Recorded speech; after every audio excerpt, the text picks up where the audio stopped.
Hello friends, 5 lecture आपके complete हो चुके हैं।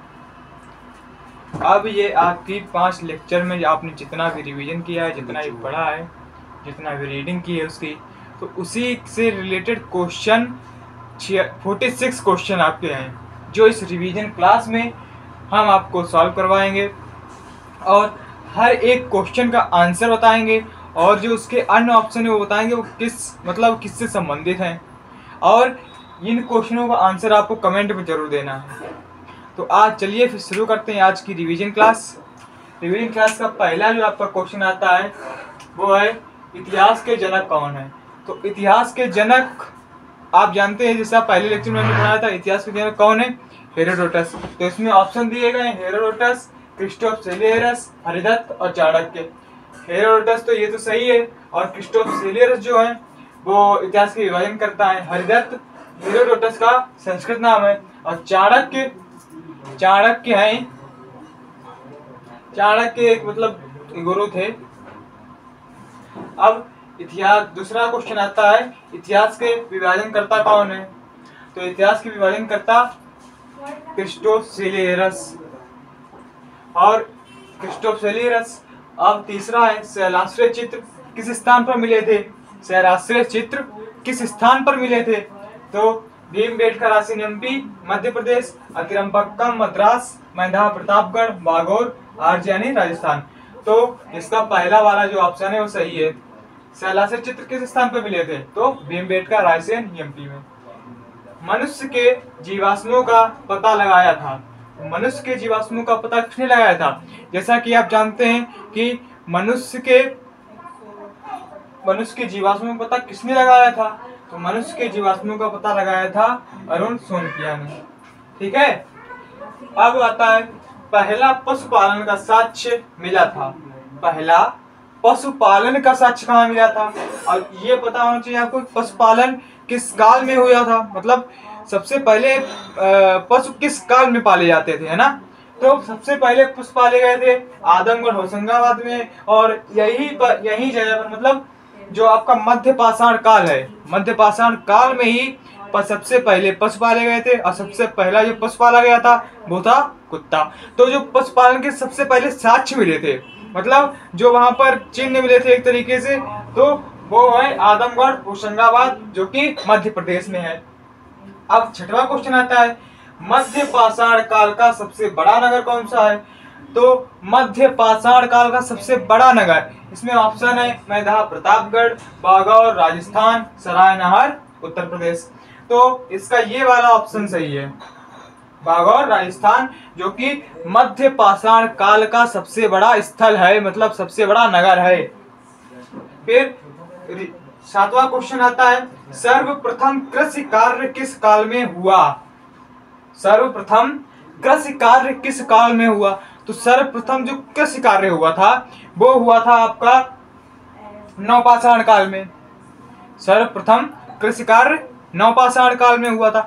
और जो सर्वप्रथम कृषि कार्य हुआ, सर्वप्रथम कृषि का साक्ष्य कहाँ मिला था? तो वो साक्ष्य मिला था वो मेहरगढ़ बलूचिस्तान में। और जो धान की खेती हुई थी उसका सबसे पहला साक्ष्य कहाँ मिला था? कोल्डिहवा प्रयागराज। अब आता है 8वां क्वेश्चन सर्वप्रथम मनुष्य के साथ पालतू पशु के जीवाश्म कहाँ मिले थे। मतलब मनुष्य और जो उसका पालतू पशु कुत्ता था उसके जीवाश्म एक साथ एक कब्र में कहाँ मिले थे, मतलब एक साथ दफन किए गए जीवाश्म उसके कहाँ मिले थे? वो मिले थे आपको बुर्जोम कश्मीर में। और एक बात बता दें, बुर्जोम कश्मीर में ही आपको गर्तावास मिल जाते हैं, जिन्हें मतलब गड्ढे कहते हैं। और बुर्जोम कश्मीर में पालतू पशु के साथ जीवाश्म मिले थे मनुष्य के। और मनुष्य के जीवाश्मों का पता किसने लगाया था सर्वप्रथम? तो आप पढ़ चुके हैं ऊपर, अरुण सोनकिया ने सर्वप्रथम इसका पता लगाया था। तो पहला का आंसर हो गया हेरोडोटस, इतिहास के जनक। दूसरा इतिहास के विभाजनकर्ता क्रिस्टोफ सेलियरस। शैलाश्रय चित्र भीमबेटका रायसेन मध्य प्रदेश। और मनुष्य के जीवाश्मों का पता लगाया था अरुण सोनकिया ने। पहला पशुपालन का साक्ष्य मिला था आदमगढ़ होशंगाबाद में। मध्य पाषाण काल का सबसे बड़ा नगर बागौर राजस्थान। और सर्वप्रथम कृषि कार्य किस काल में हुआ? सर्वप्रथम कृषि कार्य हुआ था आपका नवपाषाण काल में। सर्वप्रथम मनुष्य के साथ पालतू पशु के जीवाश्म कहाँ मिले थे? तो बुर्ज होम में मिले थे। ठीक है, इसका स्क्रीनशॉट ले लीजिए सभी लोग।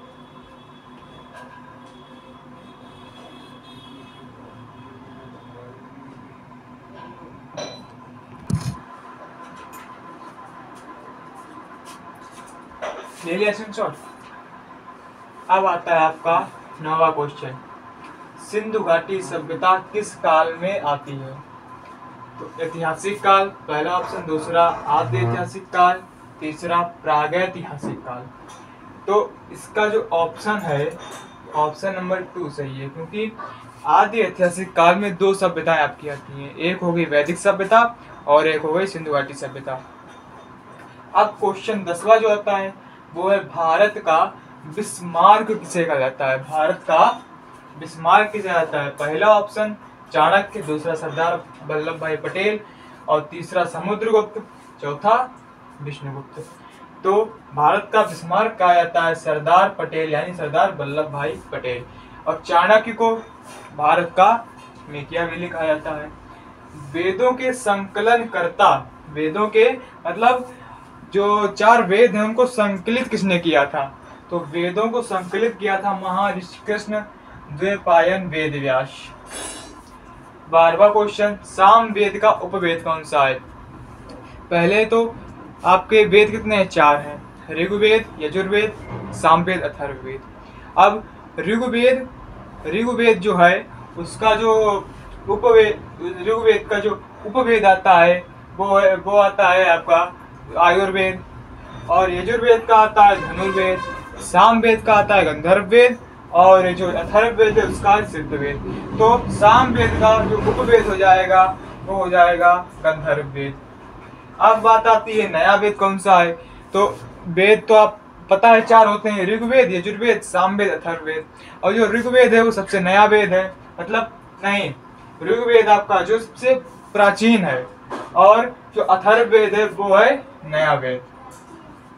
अब ऋग्वेद का ब्राह्मण ग्रंथ कौन सा है? ऋग्वेद का ब्राह्मण ग्रंथ कौन सा है? तो आपको पता होना चाहिए कि वेदों की जो गद्य रचना होती है, वेदों की गद्य रचना ही ब्राह्मण ग्रंथ कहलाती है। जो ऋग्वेद की जो वेद की रचना है वो है ऐतरेय, यानी ऋग्वेद का जो ब्राह्मण ग्रंथ होगा वो होगा ऐतरेय। अब वेदांगों की संख्या कितनी है? 7 या 6 या 8 या 10? तो वेदांगों की संख्या आपकी 6 है। वेदांग कौन कौन से होते हैं? शिक्षा, ज्योतिष, कल्प, निरुक्त, छंद, व्याकरण। शिक्षा, ज्योतिष, कल्प, निरुक्त, व्याकरण। अब छांदोग्य क्या है? छांदोग्य पहला ऑप्शन उपनिषद, दूसरा पुराण, तीसरा आरण्यक, चौथा वेदांग। तो छांदोग्य जो है वो छांदोग्य उपनिषद है। और ये जो छांदोग्य उपनिषद है ये आपका सबसे प्राचीन उपनिषद है। और मैंने 3 उपनिषद आपको करवाए थे, एक हो गया आपका मुंडकोपनिषद, एक छांदोग्य उपनिषद और एक ज्वालोन उपनिषद। मुंडकोपनिषद से आपको सत्यमेव जयते आदर्श वाक्य मिल जाता है और जो छांदोग्य उपनिषद है वो सबसे प्राचीन उपनिषद है। और जो आपका आखिरी आता है ज्वालो उपनिषद, मतलब ज्वालो उपनिषद के अंतर्गत 4 आश्रम व्यवस्थाओं का वर्णन किया गया है। कितनी? 4 आश्रम व्यवस्थाओं का। पहली आपकी होगी ब्रह्मचर्य, दूसरी गृहस्थ, तीसरी हो गई वानप्रस्थ और चौथी सन्यास। जो आपकी ब्रह्मचर्य है वो 0 से 25 चलती है और मतलब सबसे छोटे से 25 साल तक, ठीक है। और फिर आपकी जो गृहस्थ आती है वो 26 से आपकी चलती है 50, 26 से 50 गृहस्थ। अब वानप्रस्थ वो चलती है आपकी 51 से 75। अब जो आपकी आती है सबसे लास्ट में सन्यास आश्रम चलती है आपकी 76 से 100 साल तक। यानी तो 9वां क्वेश्चन क्या था आपका, सिंधु घाटी सभ्यता किस काल में आती है, तो आदि ऐतिहासिक काल में आती है। आदि ऐतिहासिक काल में दो सभ्यताएं दी गई हैं, एक हो गई वैदिक सभ्यता और एक आदि ऐतिहासिक सभ्यता। ये दोनों सभ्यताओं का लेक्चर 6 या 7 हम लोग अध्ययन करेंगे। अब भारत का आविष्कार कहा जाता है सरदार वल्लभ भाई पटेल को। वेदों के संकलनकर्ता कौन है, महर्षि कृष्णद्वैपायन वेद व्यास। सामवेद का उपवेद कौन सा है, गंधर्व वेद। नया वेद कौन सा है, अथर्ववेद। ऋग्वेद का ब्राह्मण ग्रंथ कौन सा है, ऐतरेय। वेदांगों की संख्या कितनी है, 6। और छांदोग्य क्या है, छांदोग्य हमारा उपनिषद है। ठीक है, ओके, ले लीजिए इसका भी स्क्रीनशॉट। अब आपका आता है 17वां क्वेश्चन, 4 प्रकार की आश्रम व्यवस्थाओं का वर्णन किस उपनिषद में मिलता है। तो 4 प्रकार की आश्रम व्यवस्थाएं जवालो उपनिषद से हमको प्राप्त होती हैं। सबसे प्राचीन पुराण कौन सा है, तो सबसे प्राचीन पुराण आपका आता है मत्स्य पुराण। अब वायु पुराण जो है, वायु पुराण किस वंश से संबंधित है, मौर्य वंश या गुप्त वंश या आंध्र सातवाहन वंश या कुषाण वंश। तो जो वायु पुराण आपका आता है वो है गुप्त वंश, क्योंकि वायु है जो वो मतलब वो किसी को दिखती नहीं है, यानी कि वो छुपी रहती है, गुप्त रहती है। तो इसी से आपको पता चलता है कि वायु पुराण गुप्त वंश से रिलेटेड है। सबसे पुरानी स्मृति कौन सी है, नारद स्मृति या मनुस्मृति या वरिष्ठ स्मृति या पाराशर स्मृति। तो सबसे प्राचीन जो स्मृति है वो है मनुस्मृति। अब आता है बौद्ध ग्रंथ की भाषा। बौद्ध ग्रंथ है जो उनकी भाषा कैसी है, तो बौद्ध ग्रंथ की भाषा पता होना चाहिए, पाली भाषा है। अब सबसे पहला बौद्ध ग्रंथ कौन सा है, बौद्ध ग्रंथ मैंने आपको बताए थे, बौद्ध ग्रंथ बताए थे मैंने, जातक, दीपवंश, महावंश, अगंतुर निकाय और एक बताया था मिलिंद पन्हो। तो सबसे पहला बौद्ध ग्रंथ आपका मैंने बताया था जातक है। सबसे पहला बौद्ध ग्रंथ कौन सा है, सबसे पहला बौद्ध ग्रंथ है आपका जातक। अब बात आती है जैन ग्रंथ की भाषा। जैन ग्रंथ की भाषा कैसी है, तो जैन ग्रंथ की भाषा प्राकृत है। जैन ग्रंथ की भाषा प्राकृत है।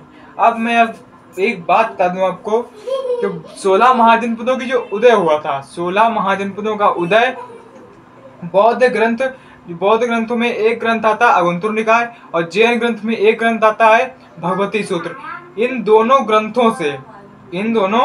ग्रंथों से हमको जो 16 महाजनपदों की उत्पत्ति हुई, मतलब जो द्वितीय क्रांति किसने कहा था, इतिहासकार गॉर्डन चाइल्ड ने 16 महाजनपदों की उत्पत्ति को, उदय को द्वितीय नगरी क्रांति कहा था। और इन 16 महाजनपदों के उदय का जो वर्णन मिलता है, जो विवरण मिलता है, जो उल्लेख मिलता है, जो जानकारी मिलती है, वो हमको मिलती है बौद्ध ग्रंथ अगंतुर निकाय से और जैन ग्रंथ भगवती सूत्र से। ओके, तो ये हो गया 23 नंबर, पहले इसका स्क्रीनशॉट ले लीजिए। फिर चलते हैं 24वें क्वेश्चन पर।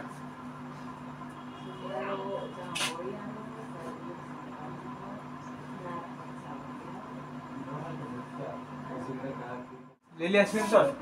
अब आता है 23 तक हो गया था, 24 नंबर जैन ग्रंथ की दिगंबर शाखा के जनक कौन है। जैन ग्रंथ की दिगंबर शाखा के जनक कौन है, तो जैन ग्रंथ की दिगंबर शाखा, तो जैन ग्रंथ की 2 शाखाएं, एक है श्वेतांबर, एक है दिगंबर। और दिगंबर शाखा के जनक कौन है, भद्रबाहु। भद्रबाहु की पुस्तक कौन सी है, तो भद्रबाहु की पुस्तक है कल्पसूत्र।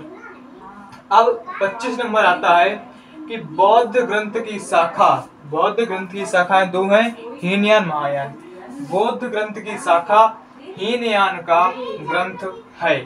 बौद्ध ग्रंथ की शाखा हीनयान का ग्रंथ है। तो बौद्ध ग्रंथ की जो शाखा है उसका जो ग्रंथ है वो है कथावस्तु। वर्तमान अर्थशास्त्र के लेखक, मतलब वर्तमान अर्थशास्त्र के जनक, मतलब इस समय जो 9-10 उससे पहले हमको अर्थशास्त्र पढ़ाई जाती है, वर्तमान मतलब इस समय की, उसके जनक कौन है, वो है एडम स्मिथ। अब बात आती है संस्कृत व्याकरण की प्रथम पुस्तक। संस्कृत व्याकरण की प्रथम पुस्तक कौन सी है? तो संस्कृत व्याकरण की प्रथम पुस्तक है अष्टाध्यायी। कौन सी है? अष्टाध्यायी। अब भारत पर यवन आक्रमण की जानकारी मिलती है। भारत पर मतलब भारत पर यवन आक्रमण की जानकारी किस पुस्तक से मिलती है? भारत पर यवन आक्रमण की जानकारी तो वो हमको मिलती है वार्तिक या गार्गी संहिता। अब बात आती है चचनामा के लेखक। चचनामा के लेखक अली अहमद हैं और चचनामा में हमको भारत पर मतलब भारत पर अरब आक्रमण की जानकारी कहाँ से मिलती है? चचनामा से। और इसके लेखक कौन है? अली अहमद। अली अहमद। अब बात आती है तीसरा नंबर, भारत पर आक्रमण कब और किसने किया था? पहला 712 ईस्वी मोहम्मद बिन कासिम, दूसरा 402 ईस्वी औरंगजेब, तीसरा 518 ईस्वी अकबर, चौथा 504 ईस्वी बाबर। तो भारत पर आक्रमण कब और किसने किया था? 712 ईस्वी में मोहम्मद बिन कासिम ने भारत पर आक्रमण किया था। भारत पर आक्रमण किया था कब? सबसे पहले। तो ये आपके 30 क्वेश्चन हैं और जो क्वेश्चन बचे हैं 20 के लगभग होंगे, वो आपको जो दूसरी रिवीजन क्लास आएगी मतलब इसी के बाद जो आएगी उसमें मैं आपको उनको करवाऊंगा। फिर उसके बाद आपका लेक्चर 6 चलेगा। उसमें लेक्चर 6 में हम पढ़ाएंगे पुरातत्व साक्ष्य के बारे में। पुरातत्व साक्ष्य के मतलब अभिलेख, स्मारक, मोहरें, सिक्के, ये सब उसके अंतर्गत आ जाता है। अब उसके बाद फिर आता है सिंधु घाटी सभ्यता, वैदिक सभ्यता, ये सब आपको पढ़ने को मिलेगा। 16 वाणिज्य की उदय, ये सब मैं आपको पढ़ाऊंगा। तो इसीलिए ऐसे ही और वीडियो देखने के लिए आप हमारे चैनल को सब्सक्राइब जरूर करें और इन क्वेश्चन का आंसर कमेंट में जरूर बताइए। और मैं आपको एक क्वेश्चन दे रहा हूँ, उसका आंसर आपको कमेंट में बताना है।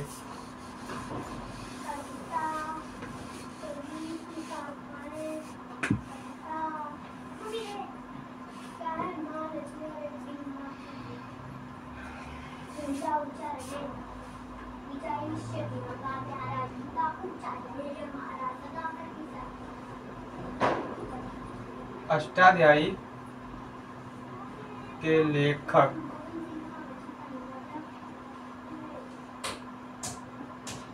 हैं।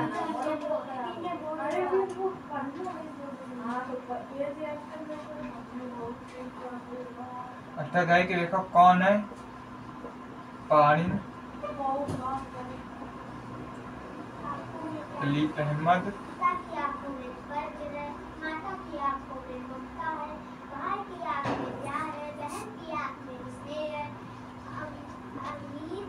भद्रबाहु। चौथा ऑप्शन आपको देख रहे हैं हेमचंद्र।